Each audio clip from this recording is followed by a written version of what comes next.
হরে কৃষ্ণা, রাধে রাধে। কেমন আছো তোমরা? আশা করছি অনেক অনেক ভালো আছো। আর আমার অল্প কথার গল্পতে সবাইকে অনেক স্বাগত জানাই। আর এই যে দেখছো একটা প্যান্ডেল হচ্ছে, তো প্যান্ডেলটা কিসের জন্য সেটা তোমরা আশা করছি বুঝতেই পারছো। আর যেহেতু আমরা এখন আছি বর্ধমান, তো আমার বোনপুর বিয়ে হয়ে গেছে, সেটা তোমাদের সঙ্গে শেয়ার করেছি। আর আজকে হলো আমার বোনপুর বউ ভাত, আর সাথে সাথে ভাত কাপড়েরও আয়োজন। তো তার জন্য দেখছো প্যান্ডেল বসে গেছে, প্যান্ডেল তৈরি হচ্ছে, আর এদিকে ডেকোরেটেশন লোক সব চলে এসছে। তো চলো আরও অন্য অন্য দিকে কী এসছে কী না এসছে সব কিছুই তোমাদেরকে শেয়ার করব। যদিও আমরা নিরামিষ প্রসাদ পাই, আর আমরা তো নিরামিষ ভোজি, আর আমার বোনরা ওরা তো আমিষ খায়। তো সেই দিকটা তোমাদেরকে বলে রাখাই। আজকে যে প্যান্ডেলে যে অনুষ্ঠানটা হবে, সেই অনুষ্ঠানটা পুরোপুরি আমিষ। আর আমরা যে ছজন লোক আমরা নিরামিষ খাবো, তো সেই নিরামিষ প্রসাদটা আমাদের বাড়িতে রেডি হবে। তো এইদিকে দেখছো দাদাভাইরা প্যান্ডেল করার জন্য একদম রেডি। আর প্যান্ডেলটা এত সুন্দর জায়গায় হচ্ছে, তোমাদেরকে দেখাই। এই যে দেখো উপরে বট গাছ, আর নিচে প্যান্ডেলটা হচ্ছে। আর প্যান্ডেলের ছাউনিটা দেখছো কত সুন্দর, বট গাছের নিচে মনে হচ্ছে যেন একদম প্যান্ডেলটা না বাদলেই হবে, এখানে এতটাই সুন্দর ঠান্ডা। আর এই যে দেখো তোমাদের মন্দিরটা ভালো করে দেখাই।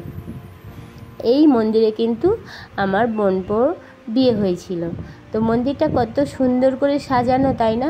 যদিও এখানে মন্দিরে নেই, মানে কালীমার ফটো নেই, কারণ কি এখানে রাখা হয় না, এখানে এই বেদিতে সারা বছর পুজো হয়।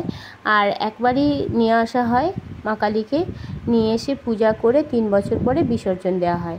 আর এই যে দেখছো মা কালীর কাতাং আর কিছু কিছু জিনিস মা কালীর অলংকার রাখা আছে। এটা মানে চিত্র হিসাবে ওখানে তুলে রাখা থাকে, আবার পরের বছর নতুন জিনিস দিয়ে আবার ওটাকে টাঙিয়ে রাখা হয়। তো চলো এদিকে ততক্ষণ প্যান্ডেলটা খাটানো থাকুক, আর আমরা এদিকে চলে যাই ভাত কাপড়ের অনুষ্ঠান দেখতে। আর দেখছো এদিকে ভাত কাপড়ের অনুষ্ঠান চলছে।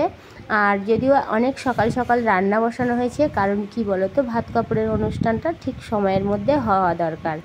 আর এদিকে দেখো এখন ভাত কাপড়ের অনুষ্ঠানটা হচ্ছে রীতিমতো। আর সকাল সকাল হচ্ছিল, কারণটা হচ্ছে কি বলো তো, আমার বোনপো ডিউটিতে বেরিয়ে যাবে। তো ডিউটিতে বেরিয়ে যাওয়ার আগে আমরা চাইছিলাম এই অনুষ্ঠানটা কমপ্লিট হয়ে যাক। আর বউ ভাতের অনুষ্ঠান তো রাতেই হবে, তো সেটার জন্য আবার প্রস্তুতি নিতে হবে। যদিও বাড়ির লোক অনেক আছে, আর ওর তো হঠাৎ করে যেহেতু বিয়েটা হয়েছে, তো তার জন্য আগে থাকতে ছুটিটা করানো যায়নি। তো তোমরা দেখতে পাচ্ছ আমরা কতগুলো মদের গ্লাস নিয়ে বসছি, এখন আমরা মদ খাচ্ছি। তো এটা হচ্ছে কোল্ড ড্রিঙ্কস মদ, আমরা সবাই খাচ্ছি। এটাই মদ, ও খাচ্ছে মদ, আমরা খাচ্ছি কোল্ড ড্রিঙ্কস, যে যেটা ভেবে খেতে পারে। তো আপাতত এখন আমরা গোপালের প্রসাদ খাচ্ছি, কোল্ড ড্রিঙ্কস। চলো ঠিক আছে, চিয়ার্স করবে। কই আমার গ্লাস কই? তোমরা গ্লাস করে নিচ্ছ, সে এই তো রে দম খাবো কেন? আচ্ছা খেয়ে না, তুমি বেশি খাওয়া হয়ে যাক, আমি খাচ্ছি। খেয়ে না কেমন হয়েছে দেখি দেখি। এক ঢোকে খাচ্ছে বেশি।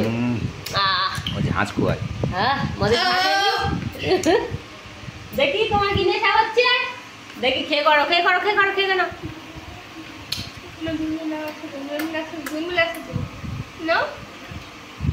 দাও ওই তোমার মাসির দাও।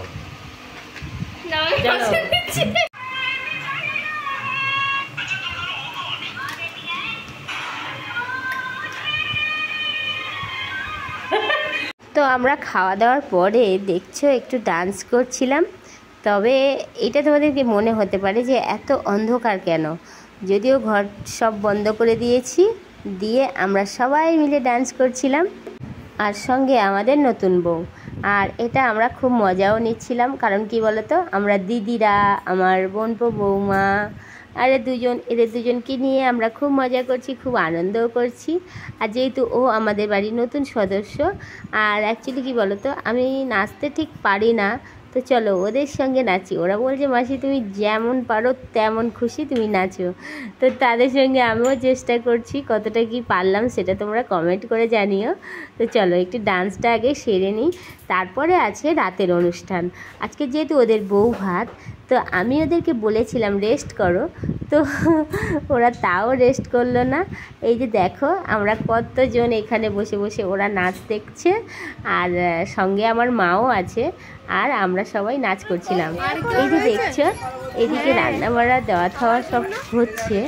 যদিও এই ভিডিওটা আমাদের করা উচিত না, তাও আমি করলাম, কারণ কি বলতো, যদিও আমরা নিরামিষ খাবো তাতে কি, এটা তো তোমাদেরকে দেখাতেই পারি। আর এই যে দেখো দুই মেয়ে কেমন নাচতে শুরু করেছে। যদিও আমাদের বৌমা, ছোট বৌমা, ওর 1 বছর আগে বিয়ে হয়েছে, অনেক ছোটবেলা বিয়ে হয়েছিল। আর তাছাড়া এখন আমাদের নতুন এসছে, ইনি হচ্ছে বড়।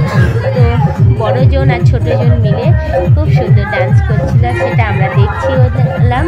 তো বিয়ের বউ হাতে যখন অনুষ্ঠানটা হচ্ছিল ঠিক ওই সময়টা আমি ভিডিও করতে পারিনি, কারণ কি বলতো তখন অন্য কোনো কাজে ব্যস্ত ছিলাম। আর এই যে দেখছো এখন এরা খেতে বসবে। তো চলো, আমি তো ভিতরে আসতে পারবো না, কারণ কি বলো তো যেখানে আমিষ হচ্ছে ওখানে সব ছোঁয়াছুঁয়ি লেগে যাবে। তো তার জন্য ওরাই ভিতরে খেতে বসুক। আর ওরা জাস্ট একটু ডান্স করছিল, সেটার আমরা ভিডিও করছিলাম। আর এই যে দেখছো আমাদের খাওয়া দাওয়া কমপ্লিট হয়ে গেছে, আর এদিকে আমাদের ছোট বৌরানী ফুল সাজাতে ব্যস্ত হয়ে পড়েছে। কারণ কি তার আজকের খুব আনন্দ। কেন বলছি, আজকের ওর বড় জায়ের ফুলসজ্জা। তো তাই দেখো ওর মনে কত খুশিভাবে ও ফুল সাজাচ্ছে। সঙ্গে ওর বড় কিন্তু আছে, আর বড় ভাইয়ের বিয়ে ফুল না সাজালে হয়। আর এই যে দেখো যখন গিফট দেওয়ার অনুষ্ঠান চলছিল তখন আমি ছিলাম না, কারণ কি বলো তো তখন আমার আরও অন্য কাজ পড়ে গেছিলো। তো তাই কিছু ফটো তোমাদের সঙ্গে শেয়ার করলাম। এই যে দেখো কারা কারা এসেছিলো সব কিছু তোমাদের দেখায়। আজকে আমাদের কনের রানী কত সুন্দর লাগছে, তাই না? তো চলো, এই যে দেখছো আমরা বিশাল স্পেশাল কিছু ফটো রেখেছিলাম। আর এদিকে দেখো ওদের ফুলসজ্জি দেওয়ার পরে এরা কত সুন্দর ফুল নিয়ে আনন্দ করছে দেখো। তো সেই স্পেশাল মোমেন্টটা আমি ধরে রাখার জন্য এইটা আমি ভিডিও করেছিলাম। আর এরা যেহেতু ছোট, দেখো এদের কত কিউট লাগছে না? আর ওপরে ঠিক আছে প্রবীণ একটু হাস। তো চলো, ভালো লাগে।